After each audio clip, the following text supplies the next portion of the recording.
papayakan nyo na naman. Papayakan mo na naman ako ah. Pinapayo ko na sa Batangas. Ang bait ko, kaya yung cellphone ko nga, pinahirap ko dun eh. Na walang kabayad ba, na ano, pinalitan nila ng SIM. So, pinaregister nila kasi, di ba, register na. Tapos yung hindi naman ako ginagawa. Pinahiram ko pa rin. Tapos magbabayad daw ako na naman. Bayaran ko daw 700. Sabi ko, bakit ako magbabayad? Cellphone ko yan ah. Ba't kailangan ko magbayad? Eh, tapos, yung kaibigan kong sinasabi si Parocho, yung tanod, pero kahit nagkaroon na siya ng trabaho, hindi na ako kilala, may trabaho na kasi. Sabi ko, bakit nung na may trabaho ko? Bakit hindi yung ginagawa sa akin to? Yung ginagawa lang sa akin. Kaya sabi ko sa kanila, sabi ko, sa isang linggo, manda kayo magtatrabaho din ako. Hindi naman akong kapagala-gala ng ganitong mga hayop kayo. At nagsabi ko sa sarili ko, aantayin ko si Daddy.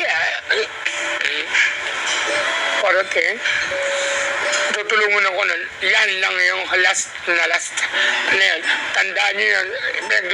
Pumunta ako kay Diwani. Nagduduro ko ngayon. Pumasok na ako sa opisina. Sabi ko nila ko na, hindi ko kayong pumasok sa opisina. Kung gusto nyo talagang magbigay ng pagkain, magbigay ng pagkain. Kasi yung ganyan. Valerie, may tanong ko sa'yo.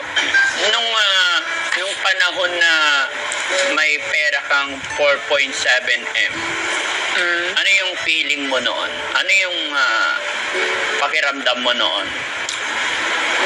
Wala. Yung may pera ko noon, wala. Ganito lang. Paano ka nagkaroon ng 4.7M? Boyfriend ko sa Taga-Euro, si Felipe Vigario. Tapos nakaipon din ako kila Justin Lasseter. At Sino saka, yung Justin Lasseter? yun, naging jowa ko rin taga New York. Ayun, kaya iniipon ko yun. At saka si Hans. Ayun, inipon ko yun. Kaya nagkaroon ako ng 4.7 million. Nakabili ako ng condo. Saan na yung condo mo ngayon? Wala na.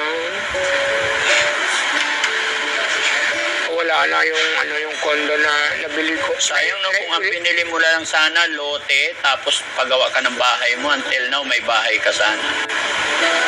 Meron din sana, yung sa yung sa Batangas. Ano pangalan ng nanay tatay mo? First, ang tatay ko, Opo, patay na. patay na. Nanay? Naghihingalo na siguro. Ayun, si Maria Galo, di Salin, di Kimada.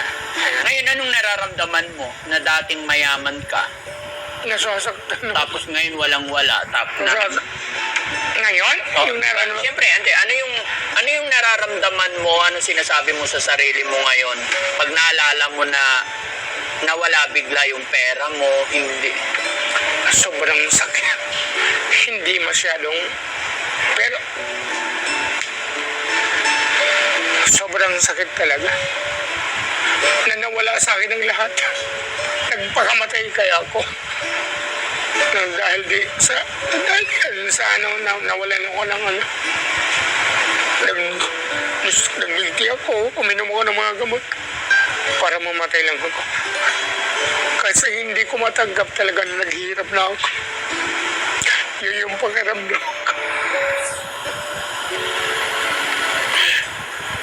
Basta. Kasi ayaw ka nang maalala. Kaya nabintay.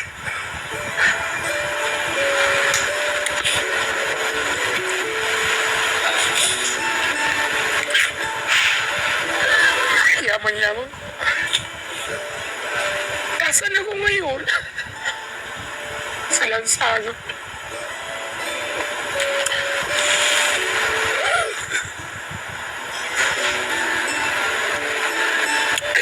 Hindi kung anong kulay ng ano.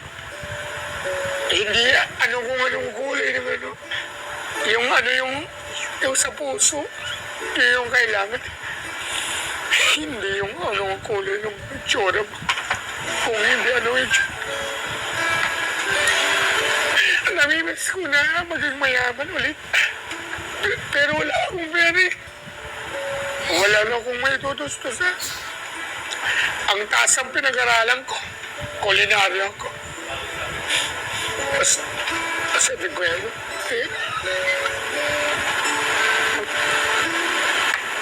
ayaw ko nang maalala. I am done with that. Thank you.